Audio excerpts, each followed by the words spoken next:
Min koffert stod packad och klar i sommareftermiddagarnas starka sol tills etiketterna rullade sig och föll av. Om jag hade packat upp min koffert hade jag kunnat se mig själv vara hemma här.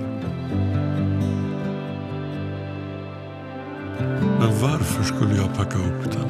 Där jag är främmande kan ingenting skada mig. Eller ändra det öde det är att dela tillvaron med en packad koffert.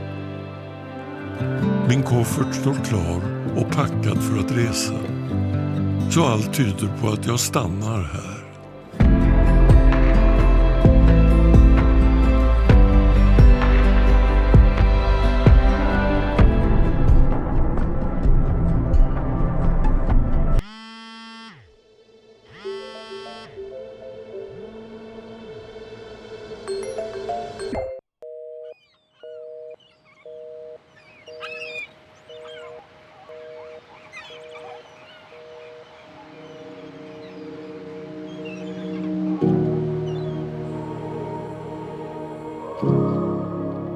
Many think we are products of this world we were born into.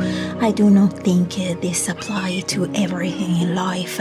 As if it was like that, we would not have to deal with some of the demons social anxiety present us with.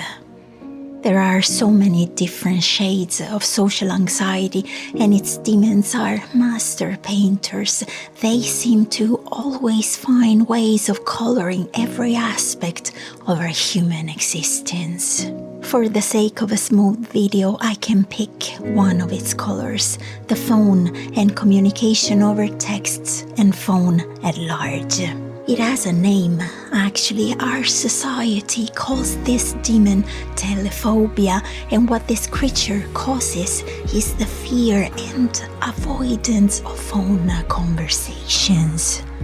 Having battled some shades of this demon myself, I feel the real problem is not anxiety. The problem is really the physical object, the phone. Somebody will have to tell me how talking through a black block of metal of some kind to creepy and disembodied voices without any change to see and read a face and a body language is actually something that we can call natural. It's like a wildfire with every touch getting higher. Oh, do you know what you do? I can guarantee you that if we were really the product of our society, we should perceive this as natural, but many don't, so it's not natural. The simple act of surrendering my time and space used to feel like a distraction to my personal time and space mindset, and this has never felt as a natural process to me, but completely alien. I have always thought it is on the bloodiest of battlegrounds that we usually learn to have a face-to-face talk with our perceptions and heal what needs healing. But the issue is that we have to willingly choose to go to the cataclysmic battle between the forces of chaos and those of order. I cannot count the amount of folk I have lost in my life. I have possibly offended for being the one not returning phone calls or texting back. I cannot count how many of those people have called me snob, retarded, or even addressed me as somebody who looks down on others.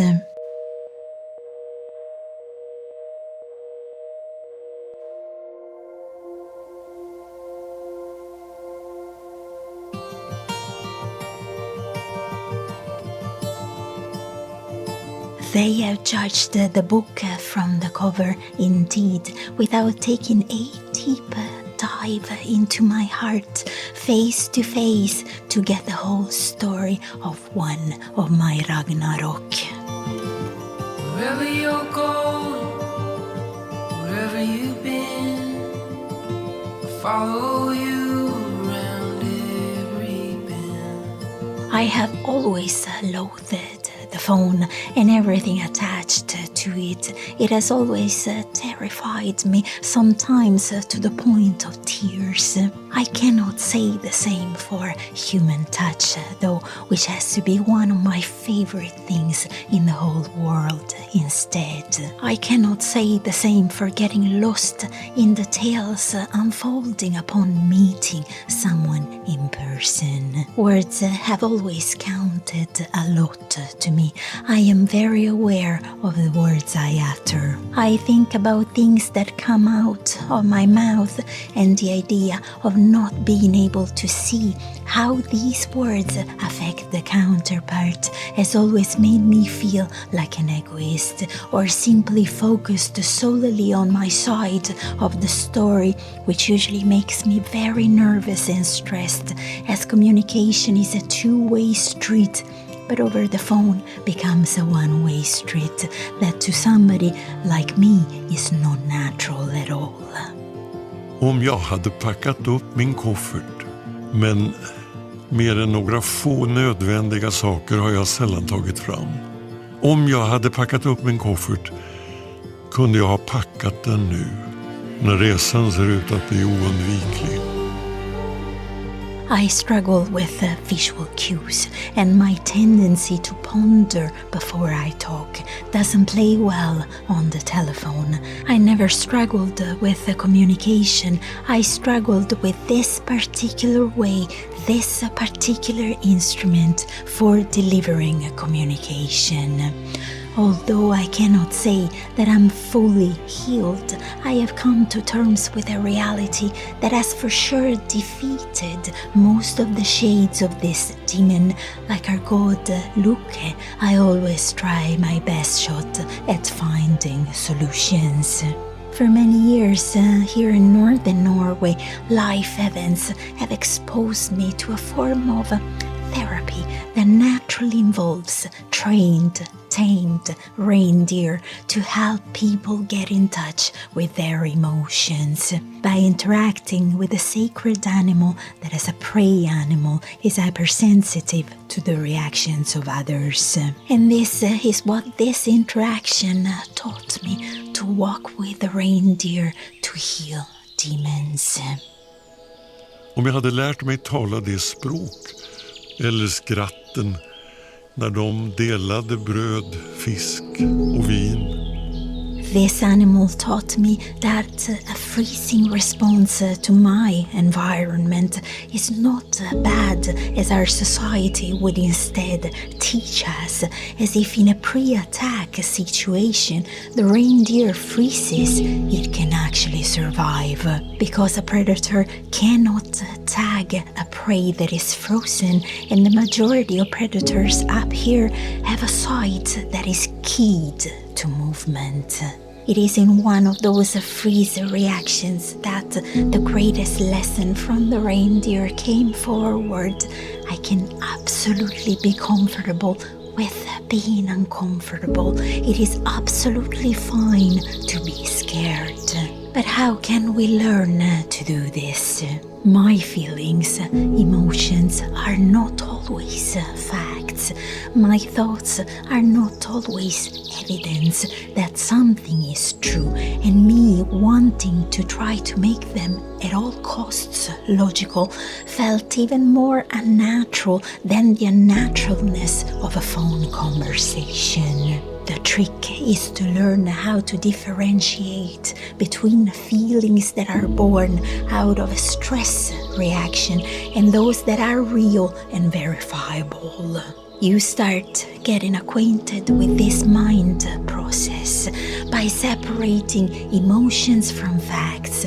This has been my game changer, what has helped me to change approach, because I got to realize that emotions and feelings are not always an accurate reflection of reality. As a car indicator, feelings can alert us to something, but they are not determinative. We are not under their heel.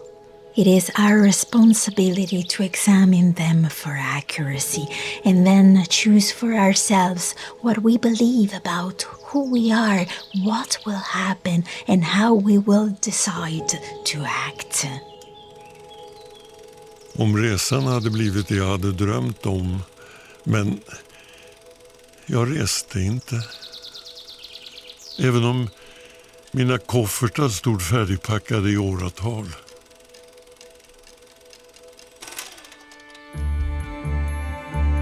The feeling of not being able to cross a mountain does not translate in you not being physically able to cross a mountain, because it is not a fact, it is a feeling indeed. Do you see the difference?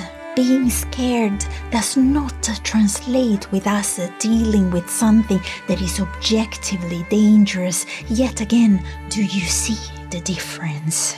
The feelings we experience are not us, they are emotions we are experiencing, and we simply do not need to believe or even get to a point to worship everything we feel.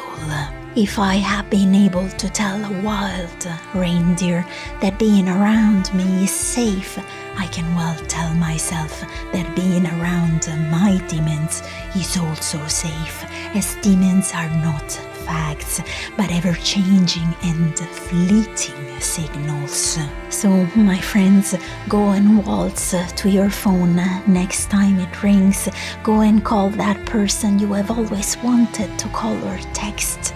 Make yourself a fool, as every possibility in this lifetime starts from us, making ourselves available to be the fool. The fool is the moment before the first step is taken.